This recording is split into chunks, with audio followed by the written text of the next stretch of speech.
Fill कलामिल मजीद वल फुरक़ानिल हमीद फ़अऊज़ु बिल्लाहि मिनश शैतानिर रजीम बिस्मिल्लाहिर रहमानिर रहीम फ़स्अलू अहलज़ ज़िक्रि इन कुन्तुम ला तअलमून वक़ाल तआला या अय्युहल्लज़ीना आमनू इदखुलू फ़िस्सिल्मि काफ़्फ़ा वला तत्तबिऊ खुतुवातिश शैतान इन्नहु लकुम अदुव्वुम मुबीन वक़ाल तआला बिस्मिल्लाहिर रहमानिर रहीम अलिफ लाम मीम ज़ालिकल किताबु ला रैब फ़ीह वक़ाल तआला बिस्मिल्लाहिर रहमानिर रहीम अलम नशरह लक सदरक व वज़अना अन्का विज़रक अल्लज़ी अन्क़ज़ ज़हरक व रफ़अना लक ज़िक्रक सदक़ल्लाहुल अज़ीम। अन अब्दुल्लाह इब्न मसऊद रज़ियल्लाहु तआला अन्हु क़ाल क़ाल रसूलुल्लाह सल्लल्लाहु तआला अलैहि वसल्लम इन्न अक्सर ख़ताया बनी आदम फ़ी लिसानी रवाहु अबू दाऊद। अन जाबिर इब्न सुलैम रज़ियल्लाहु तआला अन्हु क़ाल क़ाल रसूलुल्लाह सल्लल्लाहु तआला अलैहि वसल्लम ला तसुब्बन्ना अहदा वला तहक़िरन्न मिनल मअरूफ़ि शैअन व इन तुकल्लिम अख़ाक व अंत मुंबसितुन इलैहि वजहक इन्न ज़ालिका मिनल मअरूफ़ रवाहु अबू दाऊद। अन जाबिरिन क़ाल क़ाल रसूलुल्लाह सल्लल्लाहु तआला अलैहि वसल्लम मन कुन्न फ़ीहि यस्सरल्लाह थुम्मा हत्फ़हु व अदख़िलहु जन्नतहु रिफ़्क़ुन बिज़्ज़ईफ़ व शफ़क़तुन अलल वालिदैन व इहसानुन इलल ममलूक रवाहु इब्न माजाह। अन आइशा रज़ियल्लाहु तआला अन्हा अन नबी सल्लल्लाहु अलैहि वसल्लम क़ाल या आइशा इय्याक व मुहक़्क़रातिज़ ज़ुनूब फ़इन्न लहा मिनल्लाहि तालिबा रवाहु अहमद।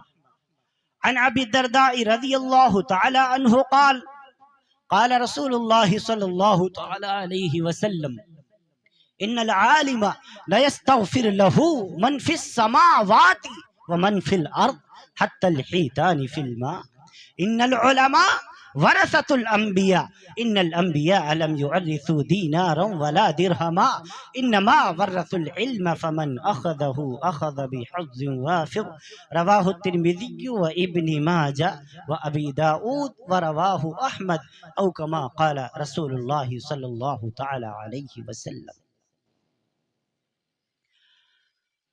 उक़ाबी रूह जब बेदार होती है जवानों में। मुफ़क्किर इस्लाम डॉक्टर अल्लामा इक़बाल रहमतुल्लाहि ताला अलैह जिनकी पैदाइश 1877 और इंतकाल 1938 में हो चुका, वो फरमाते हैं उक़ाबी रूह जब बेदार होती है जवानों में नज़र आती है इनको अपनी मंजिल आसमानों में नज़र आती है इनको अपनी मंजिल आसमानों में।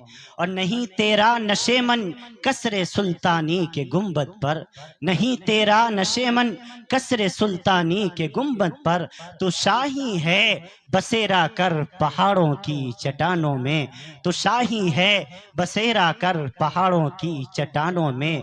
और नहीं समझोगे तो मिट जाओगे हिंदी मुसलमानों नहीं समझोगे तो मिट जाओगे हिंदी मुसलमानों तुम्हारी दास्तां तक भी न होगी दास्तानों में तुम्हारी दास्तां तक भी न होगी दास्तानों में।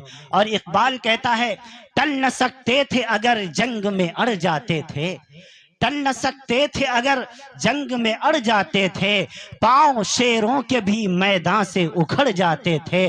और ऐ रब्बे दुल जलाल तुझसे सरकश हुआ कोई तो बिगड़ जाते थे तेग क्या चीज है हम तोप से लड़ जाते थे नक्श तौहीद का हर दिल पे बिठाया हमने ज़ेर खंजर भी ये पैगाम सुनाया हमने। और इकबाल एक दुआ मांगता है, उस दुआ पर आप भी आमीन कह दीजिएगा। फरमाया कुव्वते इश्क से हर पस्त को बाला कर दे, आमीन कह दीजिए। ऐ रब्बे दुल जलाल, ऐ खालिक कायनात, ऐ मालिक अर्ज़ो समावात, ऐ महमूद सिफात, ऐ रब्बुस समावाति वल अर्द, सातों जमीनों और सातों आसमानों को एक लफ्ज कुन से वजूद बख्शने वाले अल्लाह। कौन? रब्बे दुल जलाल, वो अल्लाह जिसने एक लफ्ज कुन से 19 करोड़ 70 लाख मुरब्बा मील के इलाके में सारी कायनात अर्जी को वजूद बख्श दिया।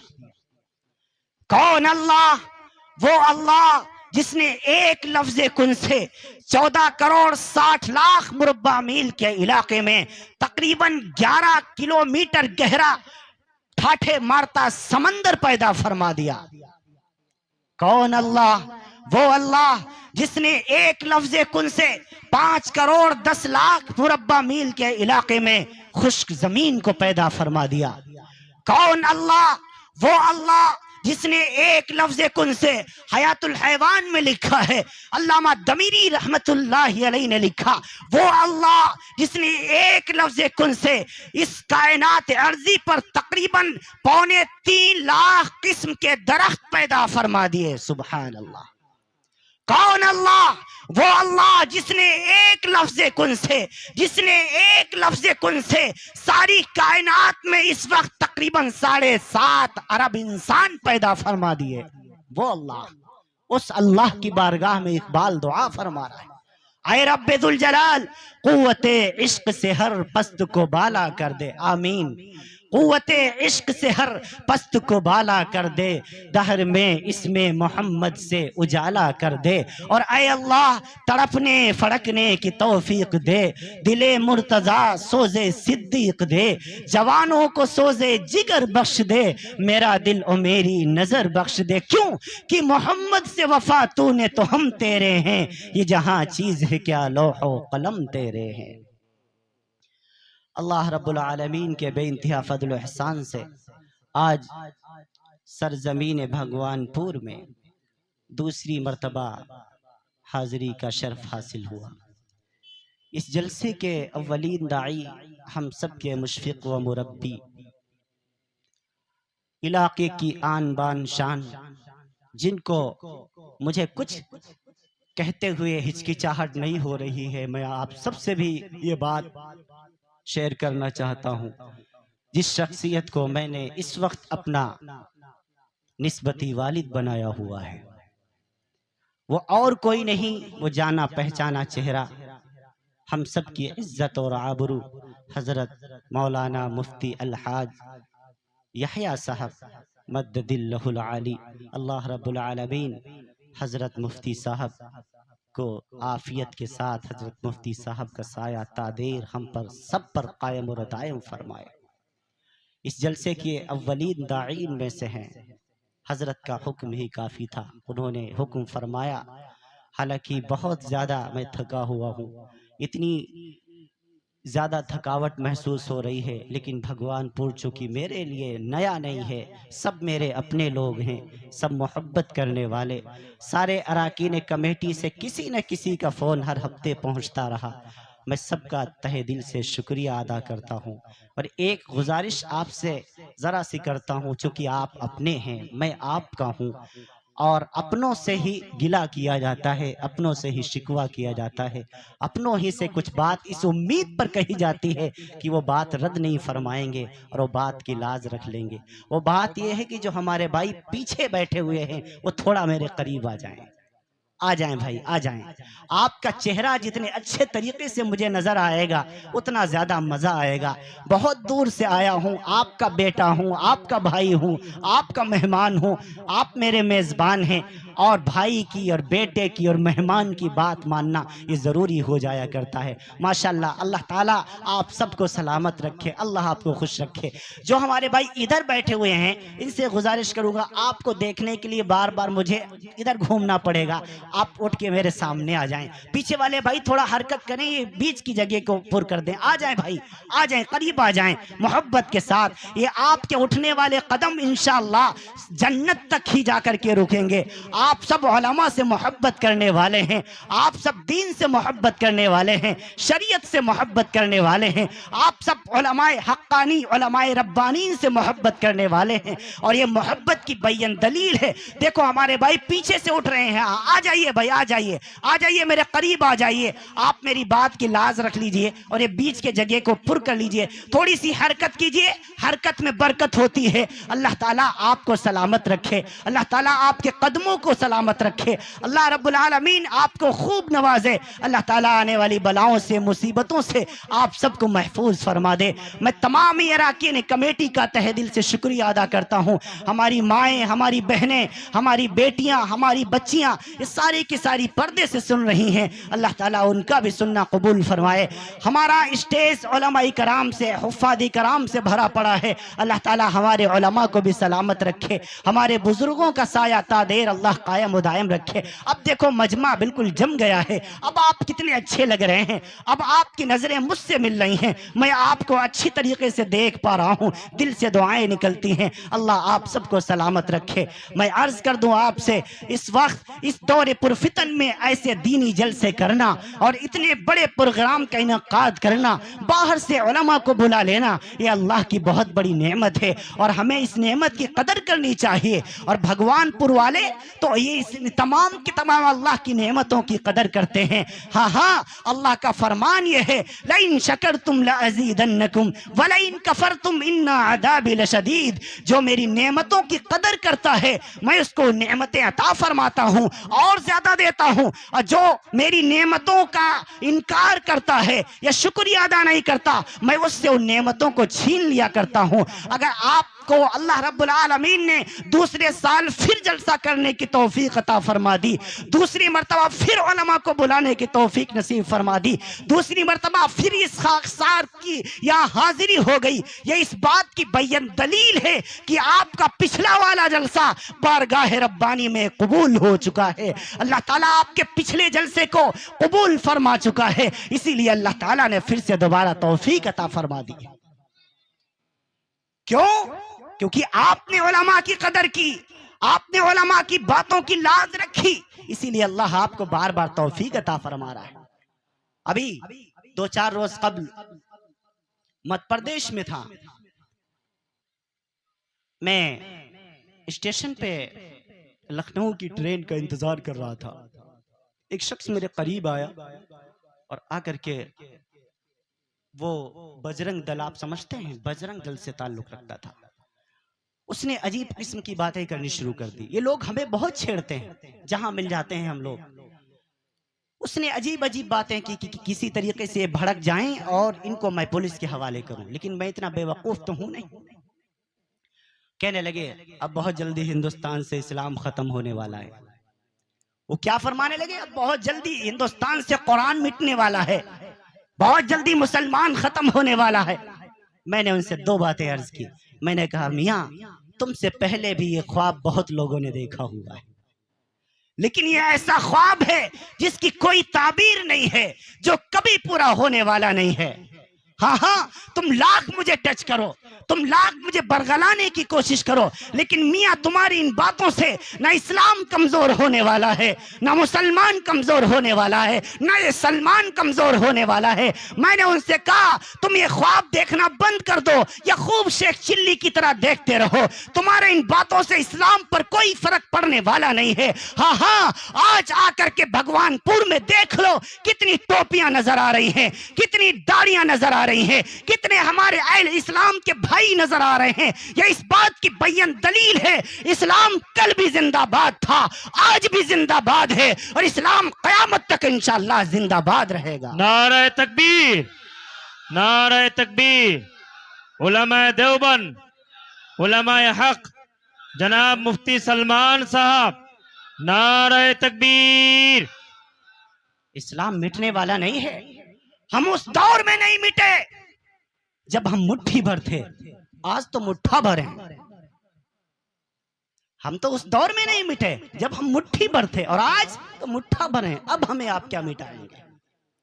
ये ख्वाब तो अबू जहल ने भी देखा था, ये ख्वाब तो अबू लहब ने भी देखा था। कब? अभी जो आगे महीना आने वाला है, रमजानुल मुबारक का महीना, सन 2 हिजरी, रमजान मुबारक के 17वें रोजे को ये ख्वाब मुशरिकीन मक्का ने देख लिया था कि 313 है सहाबा, 313 है अहले ईमान, 313 है रसूल पाक के दीवाने, 313 है रसूल पाक के परवाने।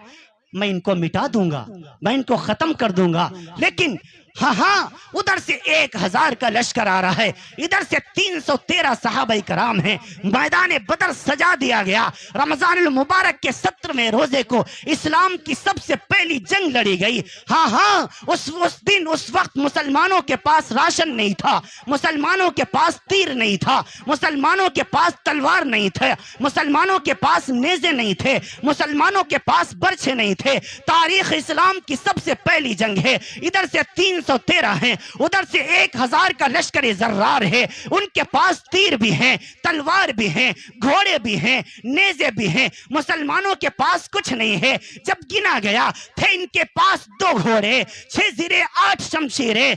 बदलने आए थे ये लोग दुनिया भर की तकदीरें। हाँ, सिर्फ 2 घोड़े हैं, 6 ज़िरे हैं, 8 तलवारें हैं। इस्लाम का असला खत्म, मुसलमानों का राशन खत्म। और किसी ने पूछा सहाबा से, तुम किसके भरोसे मैदान में लड़ने के लिए जा रहे हो? उधर से तो 1000 दुश्मन है, तुम तो 313 हो।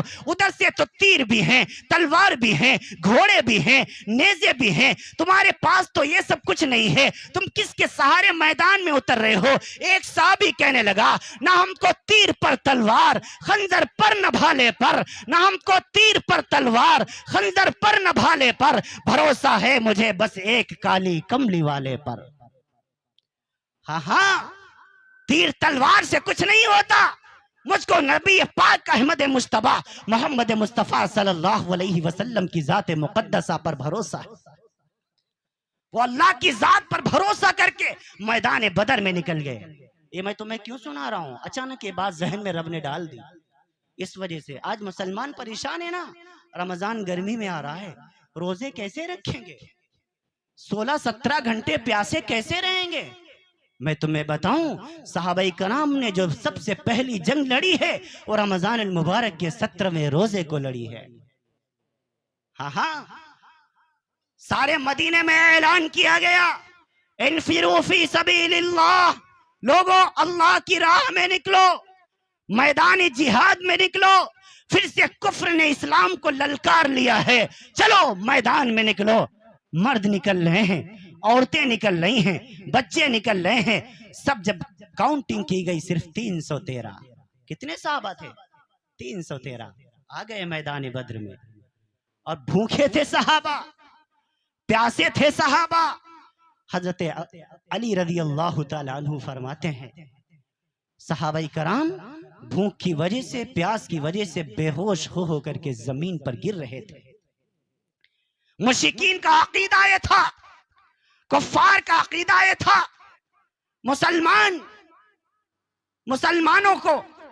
मुसलमानों पर कुछ भी मुसीबत आ जाए लेकिन वो रोजा नहीं छोड़ेंगे। वो जानते थे, इसीलिए 17 रमजान मुबारक को चढ़ाई कर दी। उन्हें खबर थी इस बात की, मुसलमान भूखे हैं, प्यासे हैं, कमजोर हैं, इनके पास खाना नहीं है, इनके पास तीर तलवार नहीं है, अब इनको हराया जा सकता है, चलो इन पर चढ़ाई कर दो। ये सोचकर कुफ्फार मक्का ने मुसलमानों पर अटैक कर दिया 1000 का लश्कर लेकर के। ये वही जंग है। हजरत अबू बकर सिद्दीक फरमाते हैं, मैंने देखा मैदान बदर में एक कोने में इमामुल अंबिया सल्लल्लाहु अलैहि वसल्लम सजदे में पड़े हुए हैं और रो रहे हैं और कह रहे हैं, ऐ रब्बे दुल जलाल, ऐ मालिक कायनात, ऐ खालिक अर्ज़ो समावात, ऐ महमूद सिफात, ऐ रब्बुस समावात वल अर्द, ऐ मुझको पैदा करने वाले, ऐ मेरे वालिद अब्दुल्ला को पैदा करने वाले, उनके वालिद अब्दुल मुत्तलिब को पैदा करने वाले, उनके वालिद अब्द मुनाफ को पैदा करने वाले, उनके वालिद हाशिम को पैदा करने वाले, उनके वालिद अब्द मुनाफ को पैदा करने वाले, उनके वालिद औस को पैदा करने वाले, उनके वालिद बौस को पैदा करने वाले, उनके वालिद अमवाल को पैदा करने वाले, उनके वालिद उबई को पैदा करने वाले, वाले, उनके वालिद बलदास को पैदा करने वाले, उनके वालिद यदलाफ को पैदा करने वाले, उनके वालिद ताबिह को पैदा करने वाले, उनके वालिद जाहिम को पैदा करने वाले, उनके वालिद इवद को पैदा करने वाले, उनके वालिद इरावा को पैदा करने वाले, उनके वालिद क़ीदार को पैदा करने वाले, उनके वालिद इस्माइल को पैदा करने वाले, उनके वालिद इब्राहिम को पैदा करने वाले, उनके वालिद आज़र को पैदा करने वाले, उनके वालिद नाहूर को पैदा करने वाले, उनके वालिद सुरूज को पैदा करने वाले, उनके वालिद फाइद को पैदा करने वाले, उनके वालिद अरफक्षाद को पैदा करने वाले, उनके वालिद शाम को पैदा करने वाले, उनके वालिद नूह को पैदा करने वाले, उनके वालिद मतुशल को पैदा करने वाले, उनके वालिद यरीद को पैदा करने वाले, उनके वालिद मलहलील को पैदा करने वाले, उनके वालिद कीनान को पैदा करने वाले, उनके वालिद आनूश को पैदा करने वाले, उनके वालिद शीश को पैदा करने वाले, और उनके वालिद सैयदना आदम शफीउल्लाह को पैदा करने वाले। आए रब्बुल जलाल, आज मैं 313 साहबा कराम को तेरे नाम पर कुर्बान करने के लिए ले आया हूँ। आए अल्लाह, अगर तूने आज इनकी फतह नुसरत से मदद नहीं फरमाई, हाँ, तो इस धरती पर तेरा नाम लेने वाला कोई बाकी न रहेगा।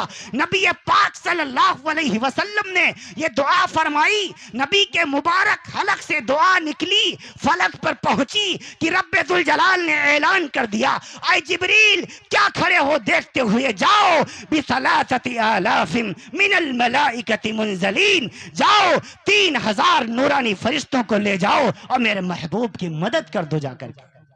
सुभान अल्लाह। ये किसने फरमाया?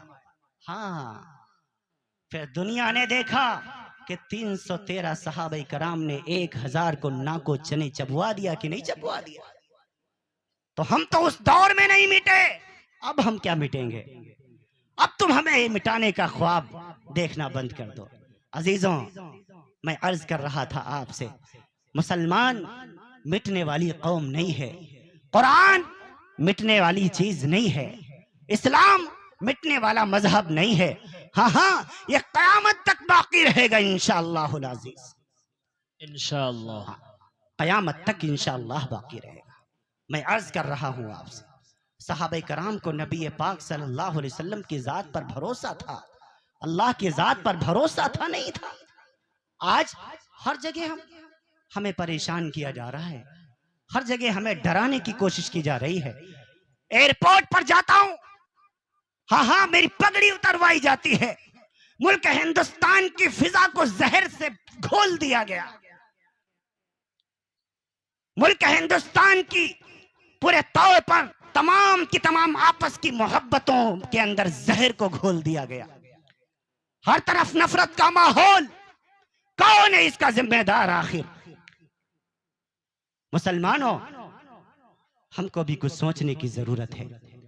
हमें भी जरूरत है इस बात की कि हम थोड़ा महसूस करें और हम जरा देखें तो सही, फॉल्ट कहां से है, ये किसकी साजिशें हो रही हैं, ये कौन है जो इंसानियत का दुश्मन बना हुआ है, कौन है जो मुल्क का दुश्मन बना हुआ है, कौन है जो समाज का दुश्मन बना हुआ है, कौन है जो नफरत के बीज समाज के अंदर बो रहा है। मेरे नबी पाक सल्लल्लाहु अलैहि वसल्लम ने तो तालीम नहीं दी थी। इस्लाम हमेशा मोहब्बतों की बात करता है, इस्लाम हमेशा चाहतों की बात करता है।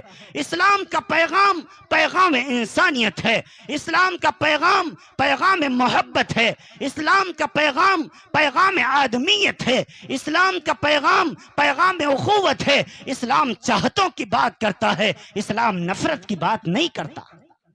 इस्लाम का पैगाम यह है तो कि तुम्हारे पड़ोस में अगर कोई तुम्हारा पड़ोसी पूरे तौर पर भूखा है तो उसका धर्म न देखो, उसका मजहब न देखो, उसकी जात न देखो, उसकी बरादरी न देखो, बल्कि उसको खाना खिलाकर उसके पेट की आग को बुझाओ। इस्लाम का पैगाम है कि अगर तुम्हारे दरवाजे पर कोई पूरे तौर पर प्यासा आ जाए, उसका धर्म न देखो, ये मत देखो वो किस रिलीजियन के कानून को एक्सेप्ट करता है, बल्कि तुम्हारे लिए जरूरी है कि उस प्यासे को पानी पिलाओ और उसकी प्यास बुझाओ ताकि पूरे तौर पर वो तुमको दुआएं दे। नारे तकबीर, नारे तकबीर। इस्लाम जिंदा है, जिंदा रहेगा। इस्लाम जिंदा है, कुरान जिंदा है। नारे तकबीर, जनाब मुफ्ती सलमान साहब। इस्लाम को नफरत से जोड़ने वालों, मुसलमानों को दहशतगर्द कहने वालों, मुसलमान दहशतगर्द नहीं हो सकता, मुसलमान देश का गद्दार नहीं हो सकता। यह कुरान करीम का ऐलान है। आका मदनी सल्लल्लाहु अलैहि वसल्लम को देखो, अल्लाह के रसूल सल्लल्लाहु अलैहि वसल्लम की मजलिस लगी हुई है, सारे सहाबा बैठे हुए हैं। एक यहूदी आता है,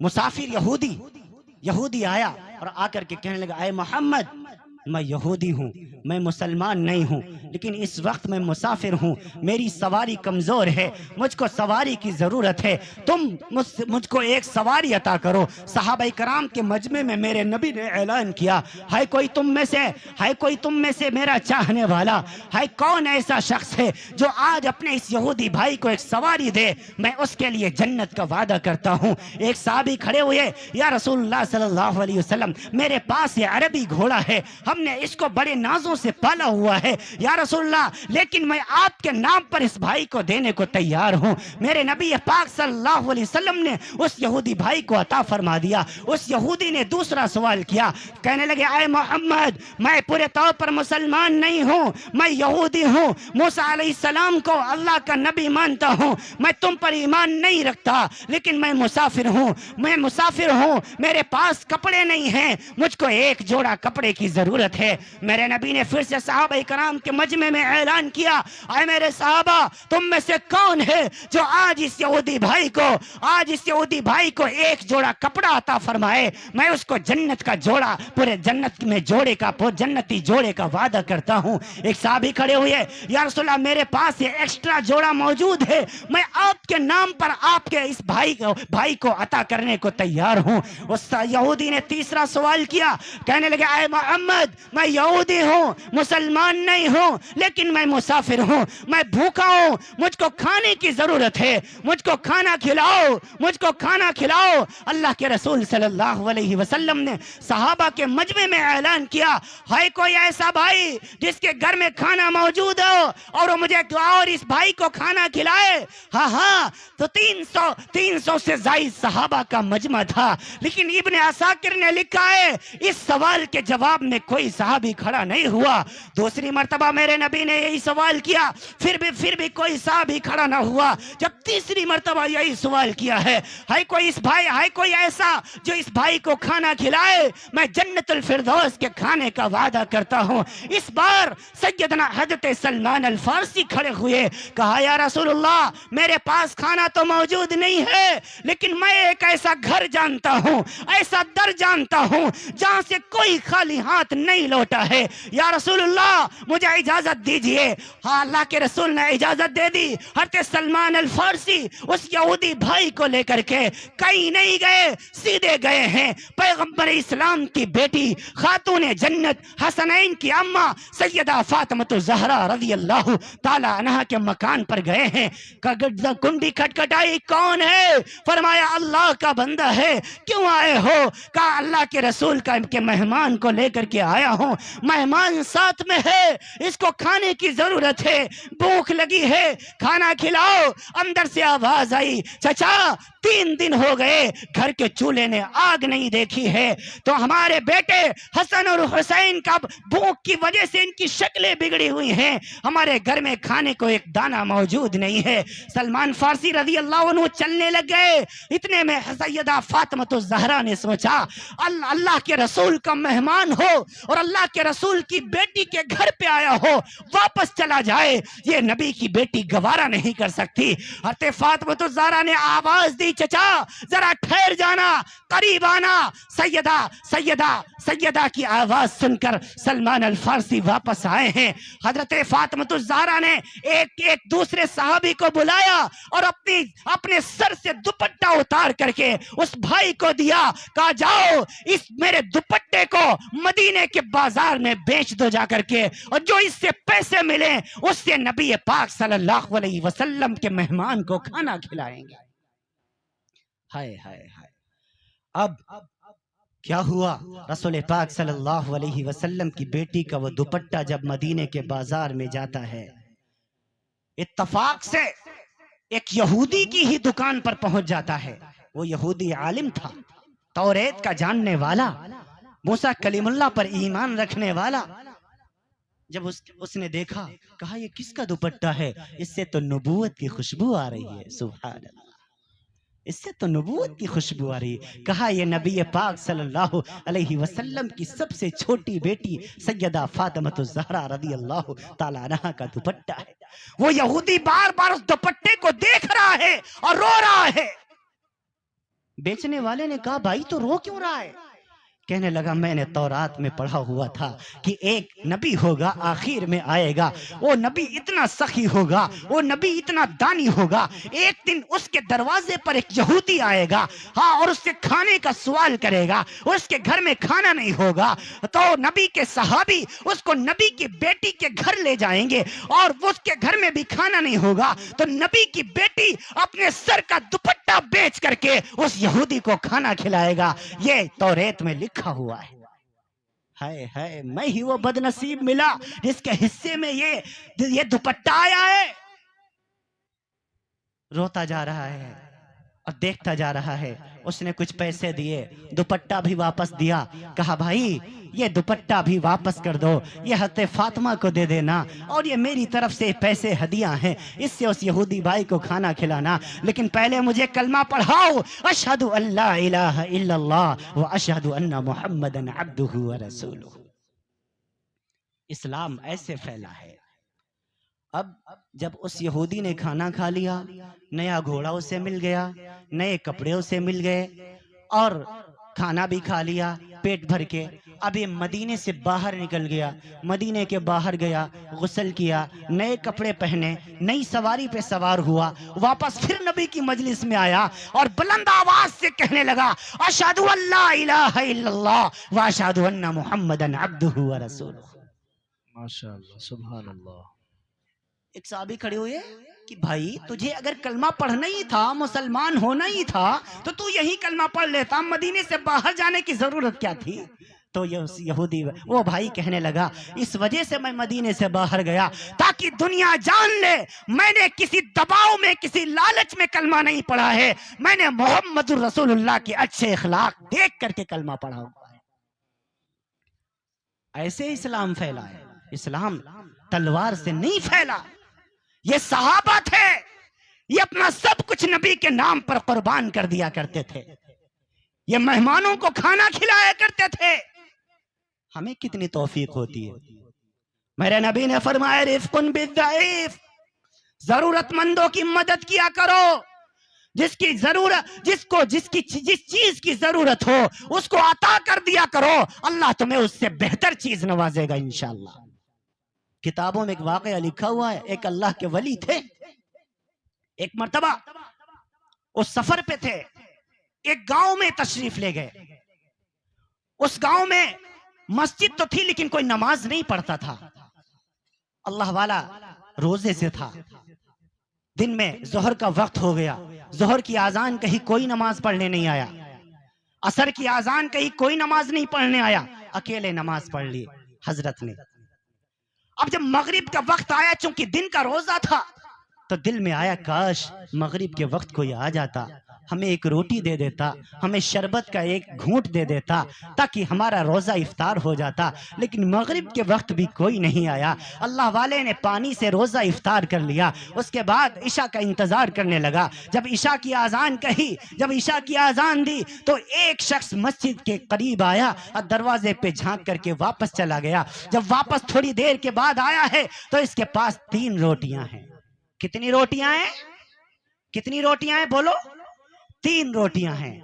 3 रोटी लेकर के आया और हजरत के हाथों पर रख दिया। हजरत ने देखा उसके कपड़े मैले हैं, उसके पैरों में चप्पल नहीं है, सर पर टोपी नहीं है, गरीब है बेचारा, कमजोर है बेचारा, लागर है बेचारा। आकर के कहने लगा, सलाम किया, 3 रोटियां हजरत के हाथों पर रखी। कहा, हजरत जी मैं एक गरीब आदमी हूँ, हाँ, मैं शाम को जब घर आया तो मेरी बीवी ने बताया एक अल्लाह वाला मस्जिद में बैठा हुआ है, अल्लाह का बंदा मस्जिद में बैठा हुआ है। सारा दिन हो गया, गाँव वालों ने इसकी खबरगिरी नहीं की, गांव वालों ने उसको कुछ खाने को नहीं दिया, बेचारा भूखा होगा, प्यासा होगा। मेरी बीवी ने 3 रोटियां बनाई हैं, ये 3 रोटियां भेजी हैं, कहा अल्लाह वाले को दे करके आओ। हजरत जी ये 3 रोटियां खा लीजिए। अल्लाह वाले ने वो 3 रोटियां खाई। फिर जब शाम को रात में सोया है तो 3 मरतबा ख्वाब में अल्लाह के रसूल सल्लल्लाहु अलैहि वसल्लम का दीदार नसीब हुआ।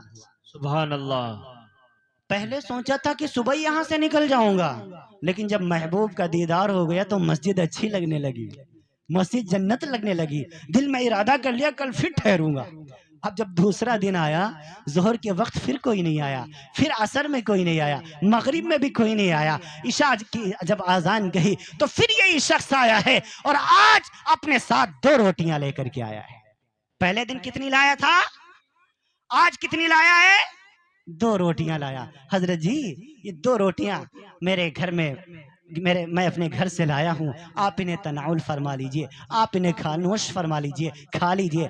अब उस रात जब अल्लाह वाले ने वो 2 रोटियां खाई तो आज की रात जब सोया है तो 2 मरतबा ख्वाब में महबूब का दीदार हुआ। सुभान अल्लाह, सुभान अल्लाह। अब समझ में आया कि मस्जिद का चक्कर नहीं है, ये इन रोटियों की बरकत है। यह कितनी बरकत की, कितनी हलाल की रोटियां हैं जिनको खाने से महबूब की जियारत हुआ करती है। का परसों 3 खाई थी, 3 मरतबा ख्वाब में नबी पाक का दीदार हुआ। हाँ आज 2 खाई हैं, 2 मरतबा ख्वाब में रसूल पाक का दीदार हुआ है।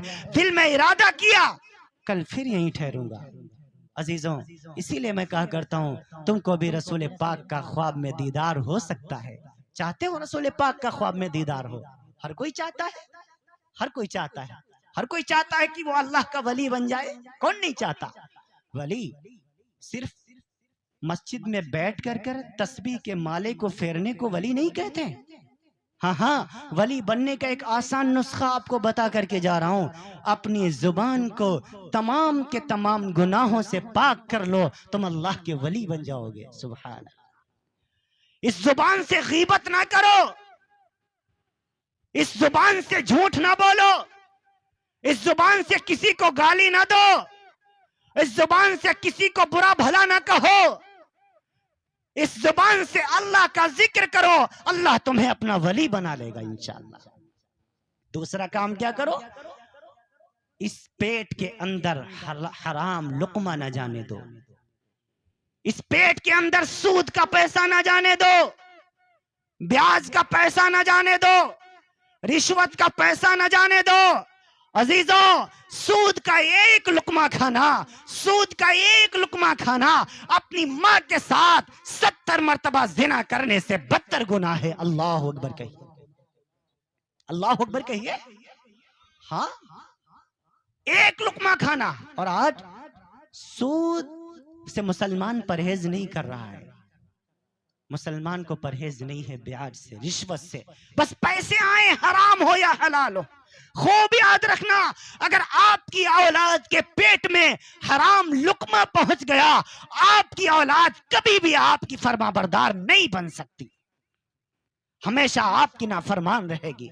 अगर तुम चाहते हो हमारी औलाद हमारी फरमाबरदारी करे, अगर तुम चाहते हो अल्लाह हमको जन्नतुल फिरदौस में मकाम अता फरमाए, तो एक काम ये करके जाना, हाँ दुनिया से ये काम करके जाना कि तुम्हारे पेट में, तुम्हारी हलक से नीचे हराम का लुकमा ना उतरने पाए। क्यों? अल्लाह के रसूल सल्लल्लाहु अलैहि वसल्लम ने फरमाया कि हराम लुकमे से पला बढ़ा जिस्म जन्नत की खुशबू भी नहीं पाएगा। सूद लेने वालों, रिश्वत लेने वालों, अपने आप को इससे रोक दो। रब्बुल जलाल का कुरान मुकद्दस में ऐलान है, अहल्लल्लाहुल बैअ व हर्रमर रिबा। अल्लाह ताला ने हलाल किया है खरीदो फरोख्त को और हराम किया है सूद को। और खूब याद रखो, अगर तुम सूद लेने से बाज नहीं आए तो रब का ऐलान है, रब का ऐलान है, फादनु बिहरबिम मिनल्लाहि व रसूलिही।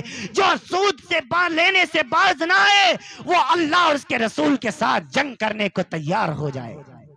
अल्लाह अकबर। कोई अल्लाह से जंग कर सकता है? कोई रसूलुल्लाह से जंग कर सकता है? मत रिश्वत लिया करो, मत हराम खाया करो, अपनी बीवी को जेवर पहनाने के चक्कर में दूसरी की बीवी के गले पर छुरे मत चलाया करो। अपने बच्चों की प्रॉपर्टी बनाने के चक्कर में दूसरे के बच्चों का हक न छीना करो। एक दिन दुनिया से हर एक को जाना है। हाँ, अल्लाह वाले ने पहले दिन कितनी रोटियां खाई थी? दूसरे दिन, पहले दिन कितनी मर्तबा दीदार हुआ नबी पाक का? प्यारे नबी का दूसरे दिन कितनी मर्तबा दीदार हुआ? 2 मर्तबा। दिल में इरादा किया कल फिर ठहरूंगा। एक दिन गुजरा, 2 दिन गुजरा, तीसरे दिन अल्लाह वाला मस्जिद में ठहरा हुआ था। जब तीसरा दिन आया, आज भी जोहर में कोई नहीं आया, असर में कोई नहीं आया, मगरिब में कोई नहीं आया, ईशा का वक्त जब हुआ तो फिर से यही शख्स आया है। आज इसके पास सिर्फ एक रोटी है। रोटी अल्लाह वाले के हाथ पर रखी और रोने लग गया, हाथ जोड़ के बैठ गया और कहने लगा हजरत जी, अल्लाह वाले, हुजूर साहब, कल आप मस्जिद में कयाम मत कीजिएगा, कल आप यहाँ मत ठहरिएगा। ये बात कह के वो शख्स रोने लग गया। अल्लाह वाले ने कहा क्यों भाई, तुम क्यों चाहते हो कि मैं मस्जिद में न ठहरूं? अरे यहाँ तो नबी, यहाँ तो महबूब का दीदार हो रहा है, रसूल पाक का दीदार हो रहा है, तुम क्यों चाहते हो कि मैं मस्जिद में न ठहरूं? भाई थोड़ी देर चाय बंद कर दो मेरे भाई, थोड़ी देर, अल्लाह के लिए मैं मोहब्बत से कह रहा हूँ, मैं अर्ज कर दूं, मैं अर्ज कर रहा हूँ। क्या फरमाया? तुम क्यों चाहते हो कि मैं मस्जिद में न ठहरूं? ये शख्स रोने लगा। बहुत गौर से सुनना। और क्या कहने लगा? हजरत जी, मैं एक गरीब मजदूर हूँ, मैं मजदूरी करने वाला शख्स हूँ। जब दिन भर मजदूरी करता हूँ तब शाम की रोटी का इंतजाम होता है। घर में मैं हूँ, मेरी बीवी है और मेरा एक 5 साल 8 साल का बच्चा है। परसों नरसों जब मैं घर में आया, जब मैं मजदूरी करने के लिए गया था, सारा दिन मैंने मजदूरी की। मजदूरी में मुझे पैसे उतने ही मिले जिससे 3 रोटियों का आटा खरीदा जा सके।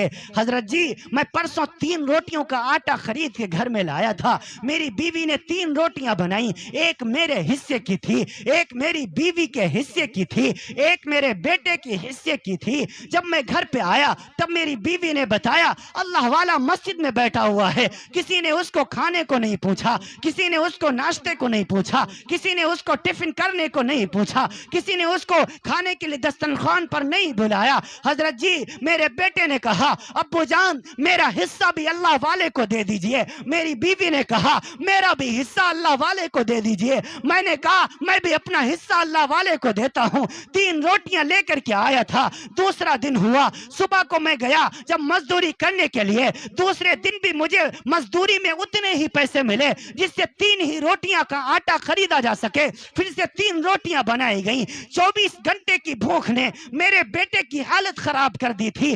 बेटे की रोटी बेटे को दे दी, अपनी रोटी कल ले आया था, अपनी बीवी की रोटी भी ले आया था, ये 2 रोटियां लेकर के आया था। हजरत जी, आज तीसरा दिन था। सुबह फिर आज जब मैं मजदूरी करने के लिए गया, अव्वल तो मुझे मजदूरी मिल नहीं रही थी, मैं बड़ा कमजोर था, मैं बड़ा ज़ईफ था। 2 दिन की भूख ने मेरी कमर तोड़ दी थी। हाँ, आज भी मजदूरी में मुझे उतने ही पैसे मिले कि 3 रोटियों का आटा खरीदा जा सके। हजरत जी, 2 दिन की भूख ने मेरी बीवी को परेशान कर दिया था। बीवी का हिस्सा बीवी को दे आया हूँ, अपना और अपने बेटे का हिस्सा बेटे को दे आया हूँ, लेकिन आज फिर अपना हिस्सा ले आया हूँ। हजरत जी, अब पता नहीं कल मैं आ पाऊंगा कि नहीं आ पाऊंगा। भूख ने मेरी अतड़ियां फाड़ रखी हैं, इसीलिए मैं आपसे गुजारिश करता हूँ कि आप कल मस्जिद में कयाम मत कीजिएगा। हाय हाय, ये कैसे लोग थे जो अपने बेटों का हिस्सा अल्लाह वालों को खिला दिया करते थे? ये कैसी औरतें थीं जो अपने सामने की रोटी भी अल्लाह वालों को दे दिया करती थीं? ये कैसे लोग थे? हाय हाय, बड़ा रश्क आता है ये सुन करके। अल्लाह ताला हमें भी ऐसा ही जज्बा नसीब फरमा दे, आमीन कह दीजिए। हाँ, मेरे नबी ने फरमाया रिफ्कुन बिज़ईफ, कमजोरों की मदद करो, जरूरतमंदों की मदद करो। और दूसरे नंबर पर फरमाया व शफ़क़तुन अलल वालिदैन, अपने वालिदैन के साथ हुस्न सुलूक किया करो। आज मैं हर एक जलसे में, पिछले साल भी मैंने अर्ज किया था, वालिदैन के साथ अच्छा सलूक करो। अजीजों, पिछले साल जब मैं इस मसनद पर बैठा हुआ था और आपके दरमियान खिताब कर रहा था। उस वक्त मेरी माँ जिंदा थी, आज मेरी माँ मेरे पास नहीं है। 12 जून 2022 बरोज पीर शाम 6:25 पर मेरी माँ मुझे छोड़ करके चली गई। अब मेरे पास न बाप है न मेरे पास माँ है। सब कुछ मौजूद है, सब कुछ मौजूद होने के बावजूद इस वक्त मैं अपने आप को दुनिया का सबसे बदनसीब इंसान समझता हूं। क्यों? मेरे पास माँ बाप की नेमत नहीं है। अगर आपके पास मौजूद है, आप उसकी कदर कीजिए, आप उसकी खबरगिरी कीजिए, आप उसके पैर दबाइए, आप उनके साथ मोहब्बत के साथ पेश आइए। मुझसे पूछो माँ क्या होती है। पिछले साल जब मैं भगवानपुर में आया था, माँ की दुआएं लेकर के आया था।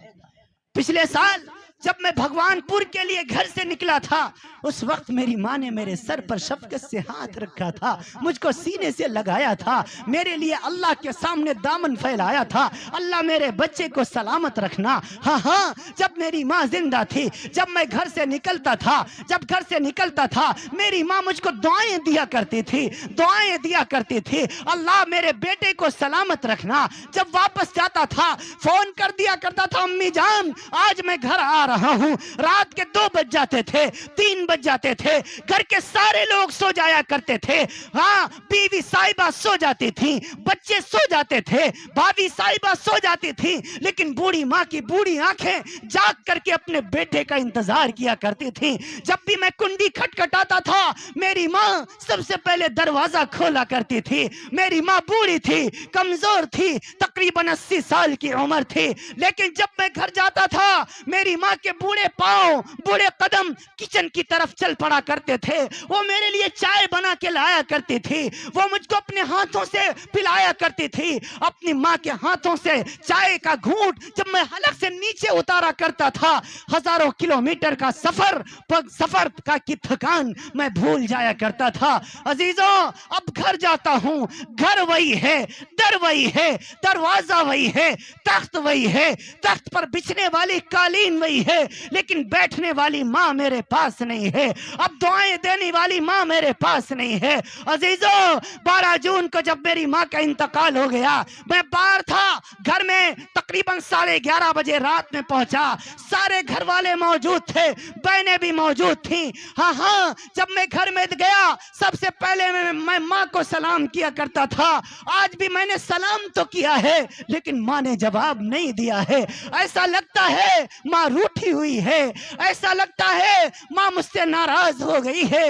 वैसे घर जाया करता था, माँ जागा करती थी, आज माँ सोई हुई है, आज माँ लेटी हुई है। मैं जज्बाती हो गया। सारे घर वालों से मैंने चंद जुमले कहे थे, वो जुमले भगवानपुर वालों तुम्हें भी सुना रहा हूं। मैंने कहा था, आए लोगो, आज के बाद जब मैं इस घर में आऊंगा, मुझे चचा कहने वाले, अंकल कहने वाले भतीजे तो मिल जाएंगे, मुझको मामा कहने वाले भांजे तो मिल जाएंगे, मुझको भैया कहने वाली बहनें तो मिल जाएंगी, लेकिन बेटा कहने वाली माँ मुझे कभी नहीं मिलेगी। वो हमेशा के लिए मुझे छोड़ करके चली गई है। वो माँ जिसकी गोद में सर रखकर मैं अपने दिल में ठंडक महसूस किया करता था, उस माँ का जनाजा पढ़ करके आया हूँ। हाँ हाँ, वो माँ जिसका हाथ फरते मसरत से मैं अपने सर पे रख लिया करता था, उस माँ को कब्र की गोद में सुला करके आया हूँ। नौजवानों, अजीजों, ये माँ दोबारा नहीं मिला करती, ये बाप दोबारा नहीं मिला करता। अगर ये मौजूद है, इनकी कदर कर लो। अगर ये दुनिया से चले गए, सारी दुनिया की दौलत खर्च करने के बाद भी तुम इन्हें दोबारा नहीं पा सकते हो। तमाम चीजें दुनिया की खरीदी जा सकती हैं, हाँ हाँ अजीजों, लेकिन माँ की दौलत, माँ की नेमत नहीं खरीदी जा सकती। इसीलिए मैं कहा करता हूँ, अल्लाह की तमाम नेमतों से सबसे बड़ी नेमत वालिदैन की नेमत है। अगर तुम्हारे पास बेटी है, बेटी का इंतकाल हो गया, मुमकिन है अल्लाह आपको दूसरी बेटी अता फरमा दे।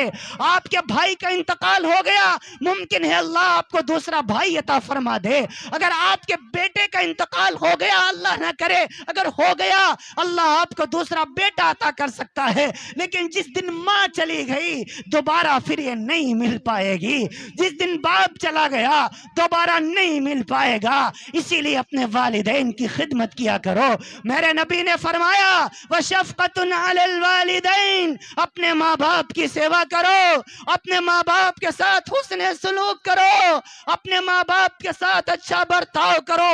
कुरान मुक़द्दस में रब ने ऐलान कर दिया वक़ज़ा रब्बुका अल्ला ताबुदू इल्ला इय्या व बिल वालिदैनि इहसाना। वक़ज़ा रब्बुका, फैसला आ गया तेरे रब का, जज बन गया तेरा रब, फैसला सुना दिया तेरे रब ने, मोहर लगा दी तेरे रब ने। किस लिए फैसला क्या सुनाया?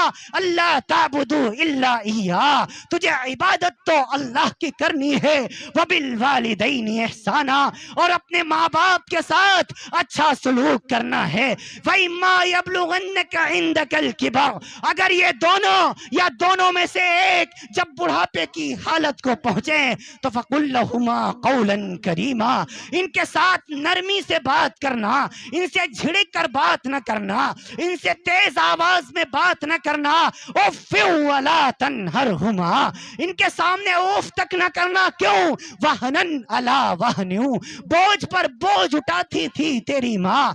वहनन अला वहन्यू, बोझ पर बोझ उठाती थी तेरी माँ। यही माँ है जिसने 9 महीने तुझे पेट में रखा।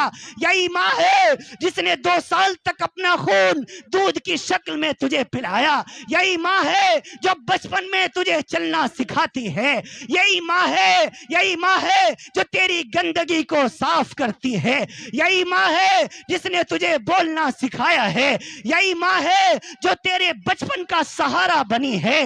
अगर माँ ना होती हम दुनिया में वजूद ना पाते। जिस दिन से घर में बेटा पैदा होता है, जिस दिन से घर में औलाद पैदा होती है, माँ बाप अपने लिए जीना छोड़ देते हैं, औलाद के लिए जीना शुरू कर देते हैं। इसीलिए मेरे नबी ने फरमाया अपने वालिदैन के साथ हुस्न सलूक किया करो, अपने माँ बाप के साथ अच्छा बर्ताव किया करो। सर्व तीर्थमयी माता, सर्वदेवमय पिता, मातरम पितरम तस्मात् सर्वेतनेन पूजेत। फरमाया तमाम तीर्थों से ज्यादा पवित्र स्थान तेरे माता जी के चरण हैं। माँ बड़ी तड़प रही है, बेटा काशी जा रहा है, वृंदावन जा रहा है, मथुरा जा रहा है, हज बैतुल्लाह जा रहा है। सोचता ये है ईश्वर खुश हो जाएगा, अल्लाह राजी हो जाएगा, भगवान मान जाएगा। फरमाए नहीं नहीं नहीं, सर्व तीर्थमयी माता, तमाम तीर्थों से ज्यादा पवित्र स्थान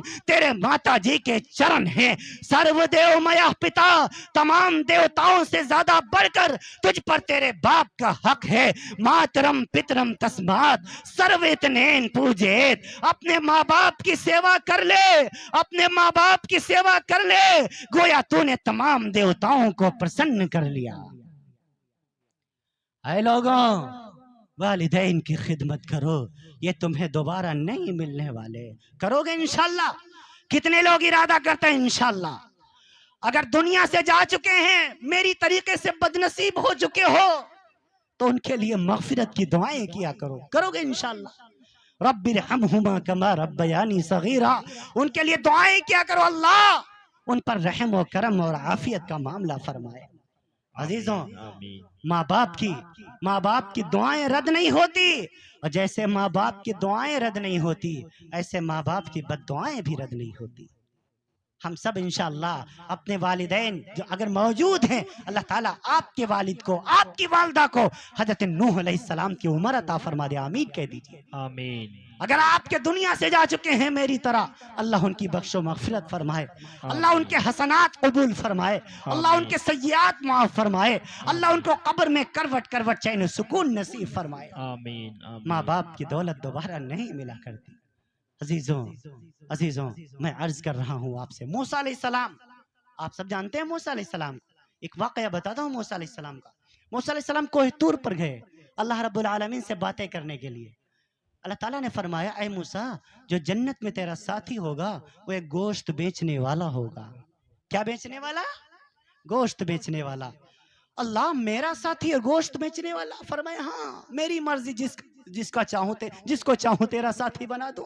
अल्लाह उसका नाम क्या है? मैं मुलाकात करना चाहता हूँ, मैं उससे ज़रा मिलना चाहता हूँ। उसकी शॉप कहाँ है, उसकी दुकान कहाँ है? मेरे रब ने वही के ज़रिए से बता दिया। मूसा कलीमुल्लाह उस नौजवान को ढूंढते ढूंढते उसकी दुकान पर पहुँचे। क्या देखा? एक नौजवान बैठा हुआ है, अपने हाथों से गोश्त के टुकड़ों को काट रहा है और बेच रहा है। कोई वजीफा नहीं पढ़ रहा, कोई विर्द नहीं कर रहा, कोई तस्बीह नहीं पढ़ रहा, कोई नमाज नहीं पढ़ रहा, कोई और जिक्र अज़कार नहीं कर रहा। मूसा कलीमुल्लाह बहुत हैरान हुए कि अल्लाह इसको किस इबादत की बुनियाद पर जन्नत में मेरा साथी बनाएगा। वो नौजवान जब शाम को चलने लगा तो मूसा कलीमुल्लाह भी साथ हो लिए और कहने लगे भाई मैं मुसाफिर हूँ। वो भी नहीं पहचानता मूसा अलैहिस्सलाम को कि अल्लाह के नबी हैं। फरमाया मैं मुसाफिर हूँ, मैं तुम्हारे साथ तुम्हारे घर चलना चाहता हूँ, क्या तुम इजाजत देते हो? मूसा कलीमुल्लाह को इजाजत मिल गई। फरमाया हाँ बिल्कुल चल सकते हो भाई, चलो एक रात में मेरे साथ ठहर लो।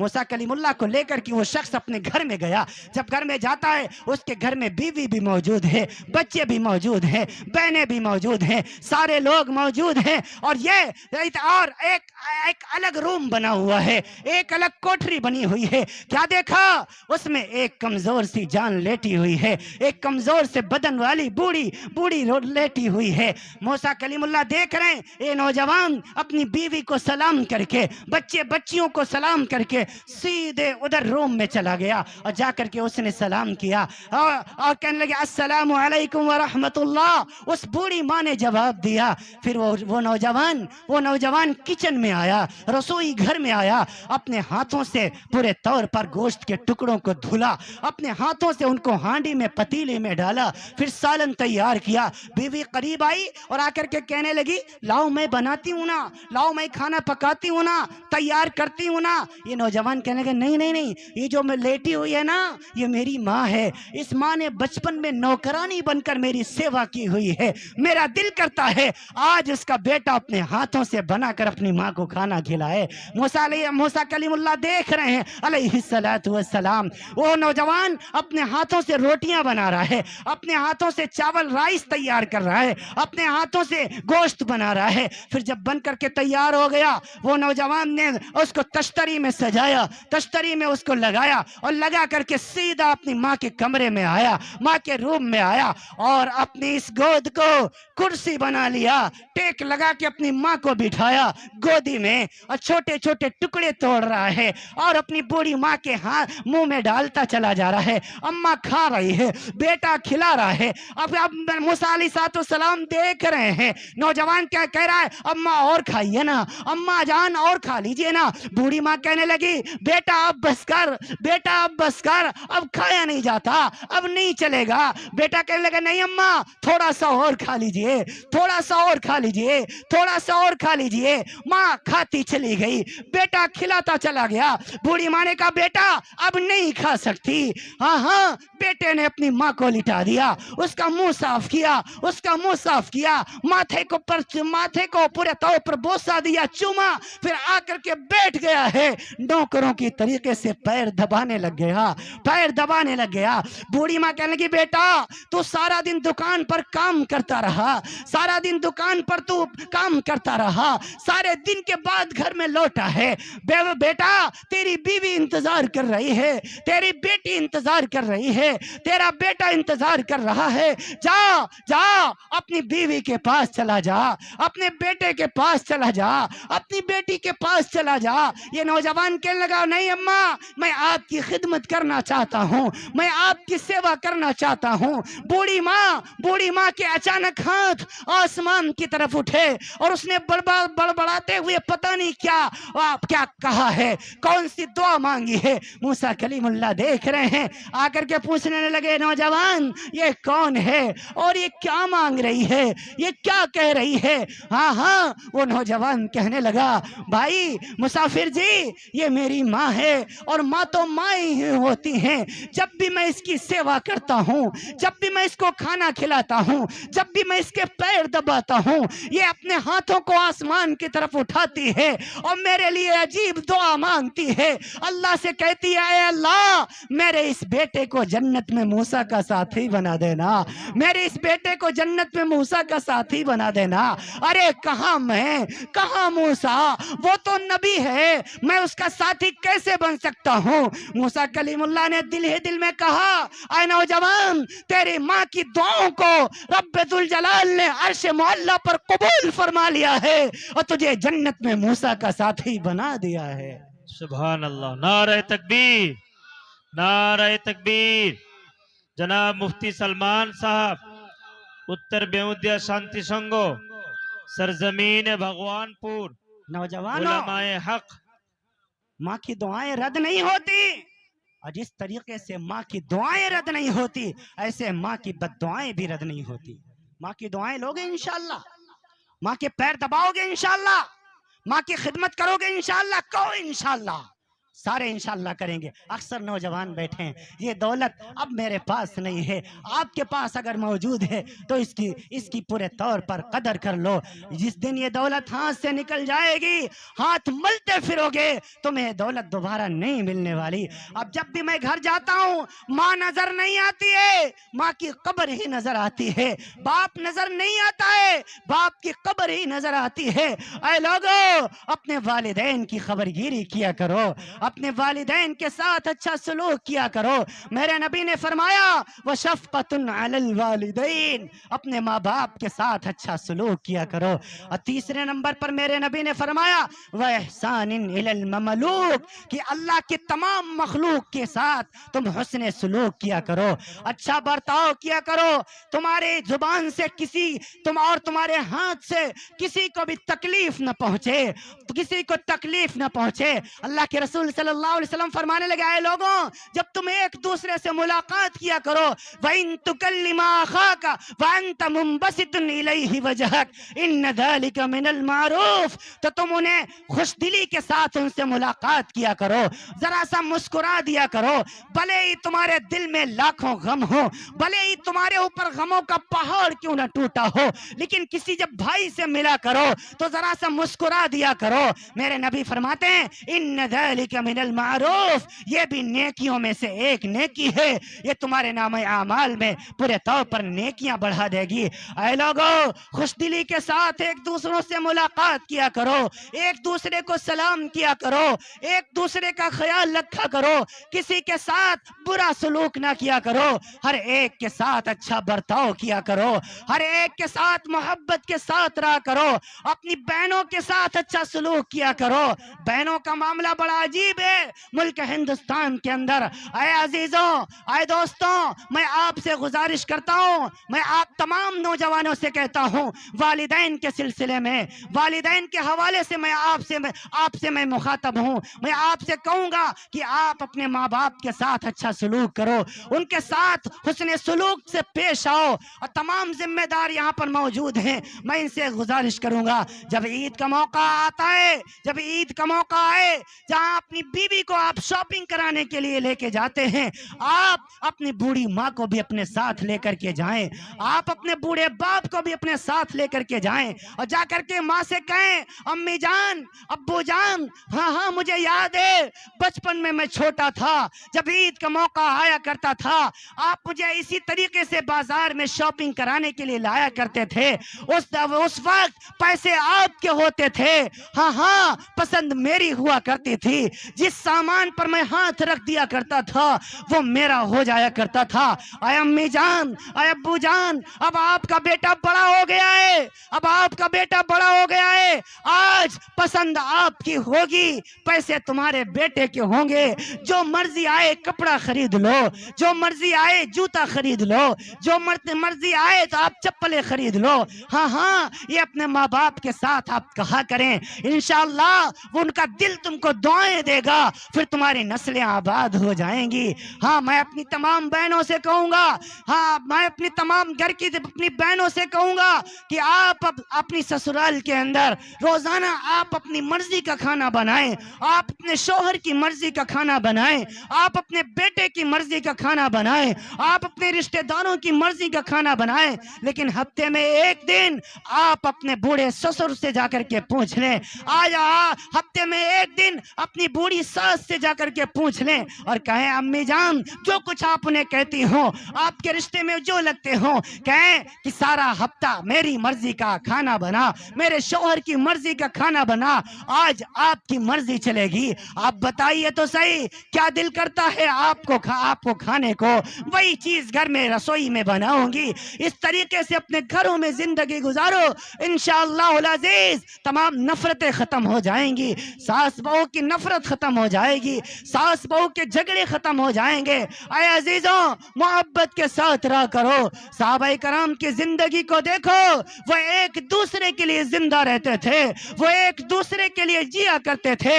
हम यहाँ अपने लिए जीते हैं। उनकी लड़ाइयाँ अजीब हुआ करती थी, मेरी लड़ाइयाँ भी अजीब और गरीब हैं, लेकिन सहाबा की लड़ाइयाँ बड़ी अजीब हुआ करती थी।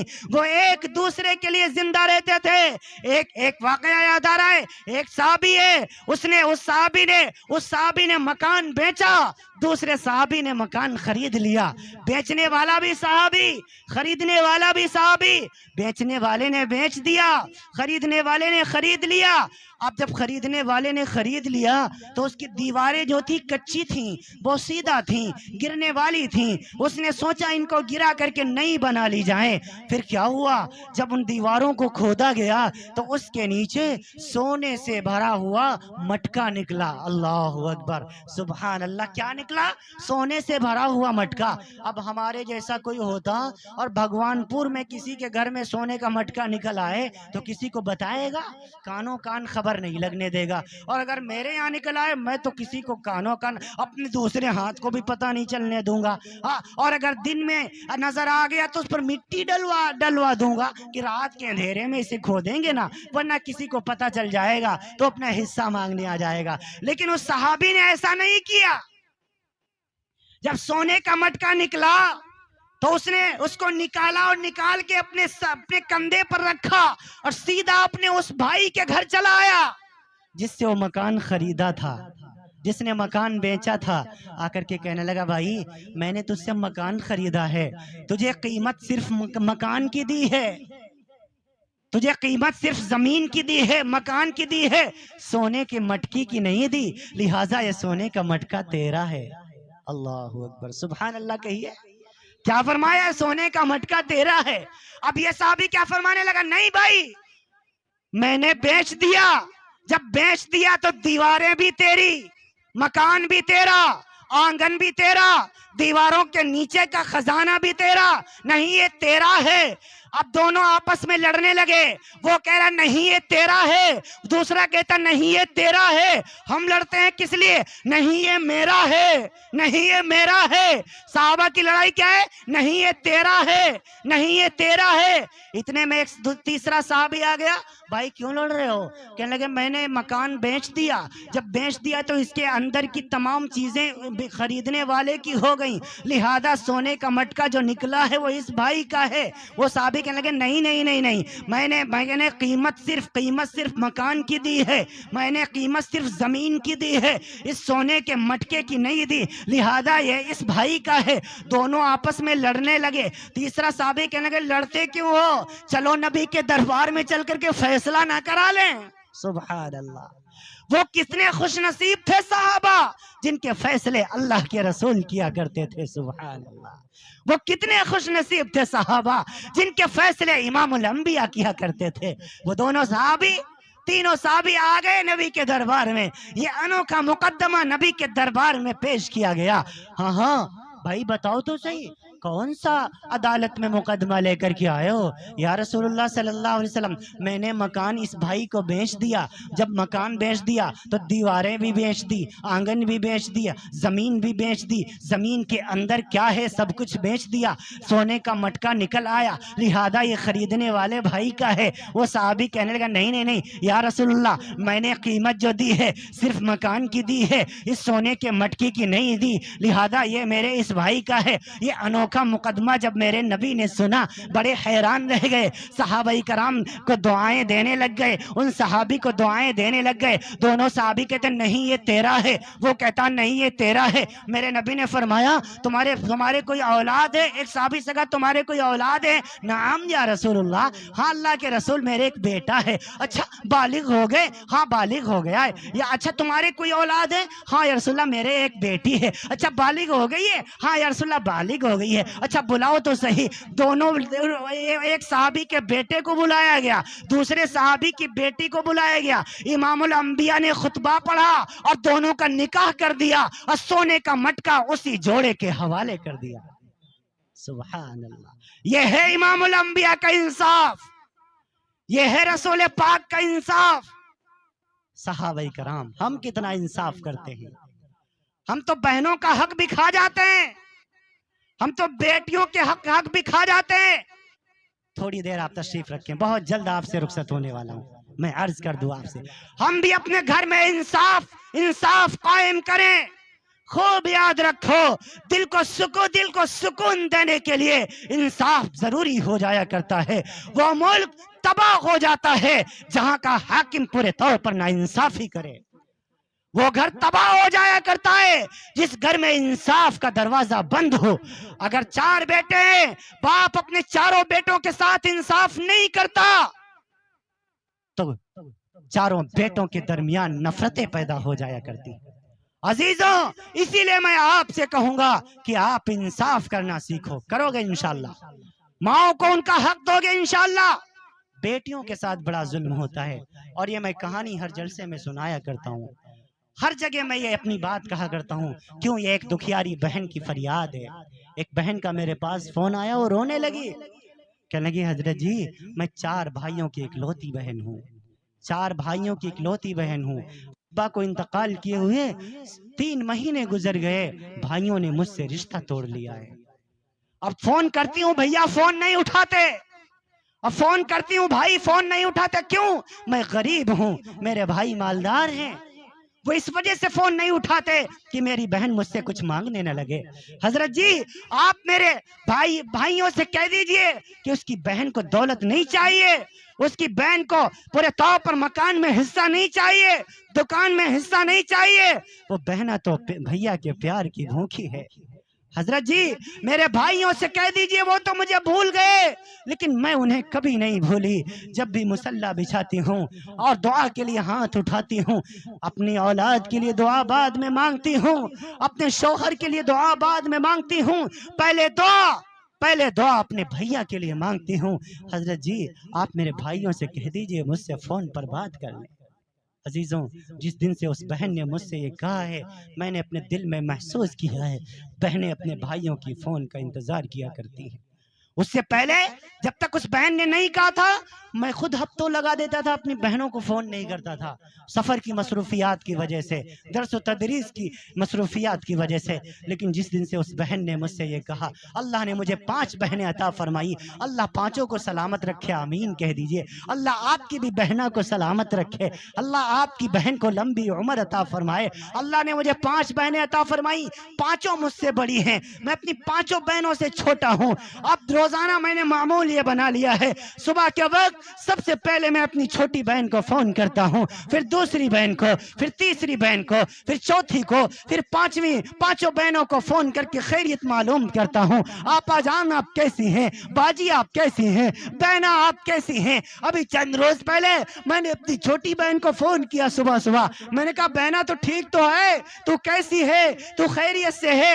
मेरी बहन कहने लगी भैया मैं ठीक ही तो रहूंगी, मुझे मुझे क्या हो सकता है, मैं ठीक ही तो रहूंगी। रोजाना आप मुझसे यही पूछते हो हैं कैसी हो कैसी हो, अरे अच्छी ही तो हूँ। फिर मेरी बहन ने एक ऐसा जुमला कहा जिसने दिल को ठंडा कर दिया। मेरी बहन कहने लगी, मैंने कहा बहना तू खैरियत से है, तू कैसी है? मेरी बहन कहने लगी भैया मैं अच्छी ही तो हूँ। जिस भाई बहन के पास इतनी मोहब्बत करने वाला भाई मौजूद हो उसको कभी कुछ नहीं हो सकता।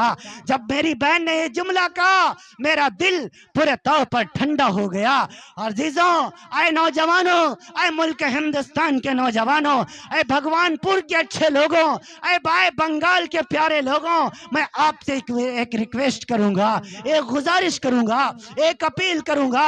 अगर आप हफ्ते में 2 मरतबा नहीं 10 मरतबा भी 100 मरतबा भी या रोजाना अपनी ससुराल को 10 मरतबा फोन करें, मुझे कोई गिला शिकवा नहीं है। लेकिन आपसे मैं एक अपील करूंगा कि आप हफ्ते में 1 मरतबा अपनी बहन को जरूर फोन कर लिया करोगे इंशाल्लाह।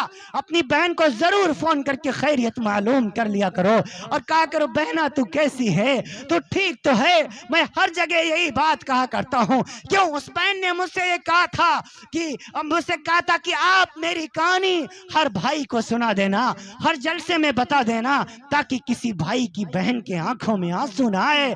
हाँ, इसीलिए मैं आपसे अपील करता हूँ, अगर आप हफ्ते में 10 मरतबा ससुराल को फोन करें मुझे कोई गिला नहीं है, लेकिन हफ्ते में 1 मरतबा अपनी बहन को भी फोन कर लिया करो, खैरियत मालूम कर लिया करो और कहा करो बहना तू कैसी है, तू खैरियत से है, तो ठीक तो है। अगर ईद का मौका है जहाँ अपने लिए जोड़ा बनवाते हो, जहाँ अपनी बीवी को 10,000 का सूट बनवाते हो, मुझे कोई गिला शिकवा नहीं है। लेकिन मैं आपसे फिर अपील करके जा रहा हूँ, फिर रिक्वेस्ट करके जा रहा हूँ, फिर गुजारिश करके जा रहा हूँ कि आप अपनी बहन को भी 500 का जोड़ा हदिया कर दिया करो, 500 का जोड़ा गिफ्ट कर दिया करो।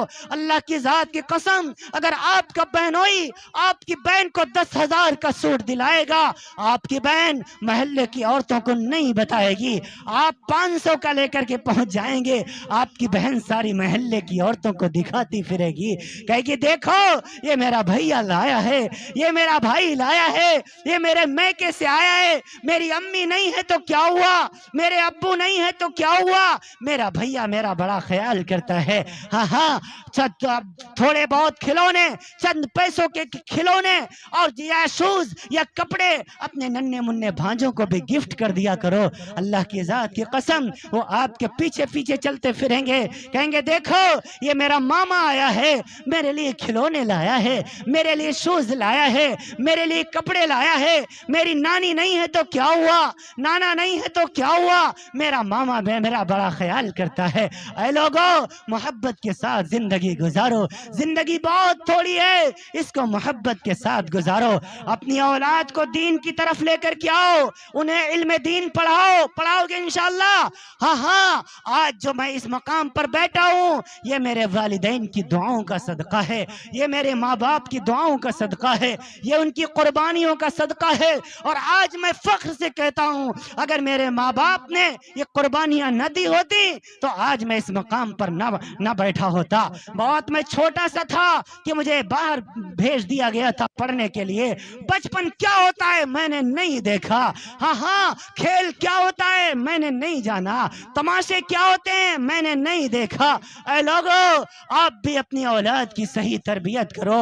हाँ, मेरी हिम्मत नहीं होती थी कि बगैर छुट्टियों के दिन के मैं अपने घर में आऊं छुट्टी लेकर के। मेरे वालिद ने मुझसे दुश्मनी की, हाँ, पढ़ाई के मामले में, लेकिन आज मैं फख्र से कहता हूं अगर मेरे वालिद ने ये दुश्मनी न की होती तो आज मैं इस मुकाम पर न बैठा होता। लोगों, आप भी अपनी औलाद की अच्छी तरबियत करो, आप भी उनको इल्म दीन पढ़ाओ।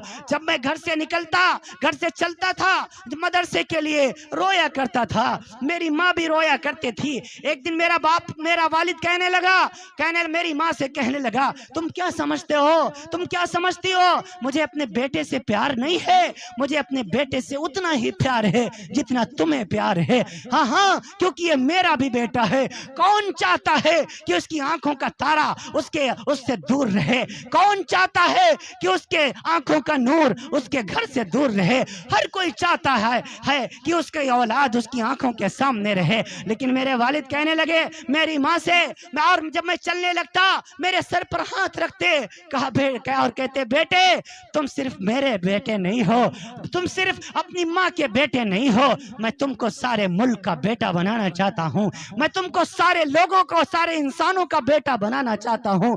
फिर मेरा बाप कहने लगता, जब मैं रोता बचपन में मदरसा चलता तो मेरा वालिद कहने लगा बेटा हाँ हाँ आज तू अपने एक बाप को छोड़ दे, इल्म दीन हासिल कर ले, फिर एक दिन तू अपनी आंखों से देखेगा तुझे, तू जहां जाएगा तुझे बाप का प्यार देने वाले लोग मिल जाएंगे। आए मेरे बेटे आज अपनी एक माँ को कुर्बान कर दे, तुझे हजारों माँ की दुआएं मिलेंगी। तू आज अपनी 5 बहनों को कुर्बान कर दे, जहां जाएगा तुझे तेरी बहनें नजर आ जाएंगी, तुझे तेरी बहनें मिल जाएंगी।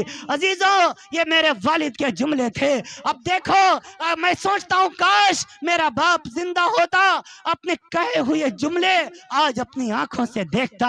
पूरा मुल्क फिरता हूँ, बैरूनी ममालिक भी जाता हूँ, विदेश भी जाता हूँ, वहां जाके जहां भी जाता हूँ वालिद का प्यार देने वाले, बाप की तरह दुआएं देने वाले, हाँ सफेद दाढ़ी वाले मिल जाया करते हैं, मुझे दुआएं दिया करते हैं। जहां जाता हूँ एक माँ तो मैंने खो दी, लेकिन हजारों माँ की दुआएं मिल रही हैं। अपने 2 भाई तो मैंने खो दिए, लेकिन कितने भाई यहाँ बैठे हुए हैं जो रात के 2:45 बजे भी इस भाई की बात को सुन रहे हैं। हाँ आए लोगों, ये सब दीन की बरकत है, ये माँ की दुआओं का सदका है। कितने भाई यहाँ मौजूद हैं, जहाँ जाता हूँ भाइयों का प्यार मिल जाता है, जहाँ जाता हूँ बहनों की मोहब्बत मिल जाती है, जहाँ जाता हूँ माँ की दुआएं मिल जाती हैं, जहाँ जाता हूँ बाप की शफकत मिल जाती है। आप से मैं गुजारिश करूंगा आप भी अपनी औलाद की सही तरबियत कीजिए, आप भी उसको सिर्फ अपना बेटा मत बनाइए, सारे इंसानियत का बेटा बना दीजिए, सारे मुल्क का बेटा बना दीजिए, सारे आलम का बेटा बना दीजिए। अल्लाह की जात की कसम आपका बेटा जहां जाएगा अपना भी नाम रोशन करेगा और आपका भी नाम रोशन करेगा और इस्लाम का भी नाम रोशन करेगा। हाँ जितनी जिंदगी गुजरी सो गुजरी, आज के बाद यहाँ से वादा करके उठो, इरादा करके उठो, आप सब बहुत कसीर तादाद में मौजूद हो। अल्लाह आप सबको सलामत रखे। दिल से दुआएं निकलती हैं, आप सब मेरे भाई हो, कोई वालिद की तरह है, कोई चचा की तरह है, कोई भाई की तरह है, कोई बेटों की तरह है। अल्लाह सबको सलामत रखे, अल्लाह सबके तमाम बिगड़े कामों को बनाए। बस आखिर में आपसे गुजारिश करूंगा, आज से वादा करके उठो, इंशाअल्लाह आज के बाद की जिंदगी एक मुसलमान की जिंदगी होगी। कहो इंशाअल्लाह हम शक्लों से भी मुसलमान नजर आएंगे, कहो इंशाअल्लाह हम सूरत से भी मुसलमान नजर आएंगे, कहो इंशाअल्लाह हाँ हर एतबार से आज के बाद इंशाअल्लाह पूरे तौर पर हम मुसलमान नजर आएंगे। नमाजों की पाबंदी करेंगे इंशाअल्लाह, रोजे रमजान आ रहा है इंशाअल्लाह मुकम्मल रोजे रखेंगे, मुकम्मल तरावियां पढ़ेंगे इंशाअल्लाह। तरावी के एक सजदे पर 1500 नेकियों का वादा है, मिशकात शरीफ में रवायत मौजूद है। तरावी के एक सजदे पर कितनी नेकियां? 1500 नेकियां। और एक दिन में कितनी रकत तरावी पढ़ी जाती है? 20 रकत। 20 रकत में सजदे कितने होते हैं? 40 सजदे। 40 सजदे। अब 40 को 60 से मल्टीप्लाई कर दीजिए तो कितना होगा? 15 से मल्टीप्लाई कर दीजिए, कितना होगा? 60,000। क्या पता चला? एक दिन की तरावी पढ़ने पर अल्लाह 60,000 नेकियां अता फरमा देता है। सुभान अल्लाह। 60,000 नेकियां। जन्नत में एक बाग, जन्नत में एक महल। महल कितना बड़ा ये तो नहीं बताऊंगा, लेकिन उस महल में दरवाजा कितना बड़ा है ये जरूर बता देता हूं। अगर उसके दरवाजे के इस पल्ले से उस पल्ले तक जाना चाहो तो तुम्हें 40 साल लग जाएंगे। जब उसका दरवाजा इतना बड़ा है तो सोचो महल कितना बड़ा होगा। 60,000 नेकियां, जन्नत में खूबसूरत महल। महल और महल के सामने एक बाग, इल्ला वसूकुहा मिन दहब, और उस बाग का हर दरख्त सोने का। ये सब अल्लाह एक तरावीह के सजदे पर अता फरमाएगा। ये रमजान आने वाला है, उसकी कदर करो।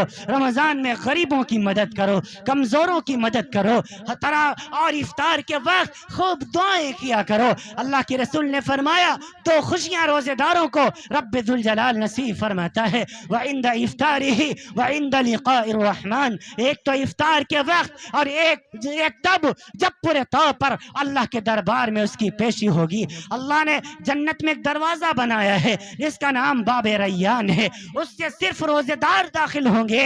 रोजेदार जब अपनी कब्रों से उठेंगे, इनके मुंह से कस्तूरी की खुशबू आएगी, मुश्क और अंबर की खुशबू आएगी। इनको जन्नती जोड़ा पहनाया जाएगा, इनको जन्नती लिबास पहनाया जाएगा, इनको जन्नती खाना खिलाया जाएगा। हाँ हाँ, इनको पूरे तौर पर बगैर हिसाब के जन्नतुल फिरदौस में दाखिल कर दिया जाएगा। ऐ लोगों, इरादा करो, इंशाअल्लाह रमजान के मुकम्मल रोजे रखेंगे, इंशाअल्लाह मुकम्मल तरावियां पढ़ेंगे, इंशाअल्लाह अम्मा अब्बा को नाराज नहीं करेंगे, वालिदैन की खिदमत करेंगे, बहनों की खिदमत करेंगे, बेटियों की खिदमत करेंगे। हाँ हाँ, उलमा की इज्जत करेंगे, उलमा की कदर करेंगे। मैं तमाम के तमाम अराकीन कमेटी का तहे दिल से शुक्रिया अदा करता हूँ, जिनके घर में मैं मेहमान हूँ। हमारे अजीज मुखलिस मुशफिक भाई मोहम्मद शफीक साहब, अल्लाह ताला उनको सलामत रखे, उनकी मोहब्बतों को सलामत रखे। जब से आया हूँ खिदमत कर रहे हैं। अल्लाह ताला तमाम कमेटी वालों को सलामत रखे,